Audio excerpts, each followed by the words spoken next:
Amit Shah security చాలా జాగ్రత్తగా ఉండాలి. అమిత్ షాకి చాలా పెద్ద ప్రాణహాని ఉంటుంది. టెర్రరిస్టులు లాంటి వాళ్ళు ప్రచారం కోసం చేస్తారు, బట్ నక్సలైట్లు కక్షతో చేస్తారు. ఎప్పుడో నక్సలైట్ల మీద నిషేధం విధించారు అన్నటువంటి కారణంగా ముఖ్యమంత్రిగా నేదురుమల్లి జనార్దన్ రెడ్డి ఉన్నప్పుడు నక్సలైట్ల మీద నిషేధం విధించారు.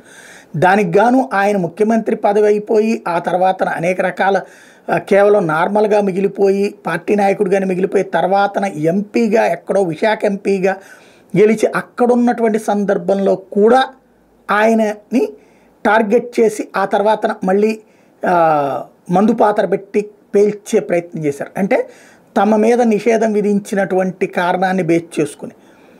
ఇకపోతే అది వాస్తవంగా పోలీసులు చెప్తేనే చేస్తారని తెలిసినా సరే నేదురుమల్లి అలాగే చంద్రబాబు నాయుడిని టార్గెట్ చేసినటువంటిది.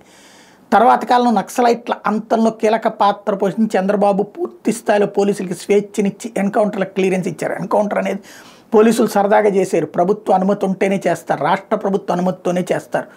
కాబట్టి చంద్రబాబు హయాంలో అనేక మంది నక్సలైట్లను ఊచకోత కోశారు. కాబట్టి ఆ కక్షతో అలిపిరి దగ్గర ఆయనకి మందు పాత్ర పెట్టినటువంటి సంఘటన గుర్తుంది కదా.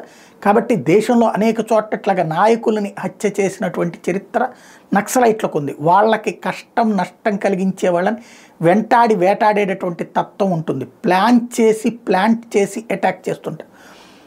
ఇప్పుడు అమిత్ షా ఆ విషయం మీద దృష్టి సారించుకోవాల్సింది, తన భద్రత మీద తను.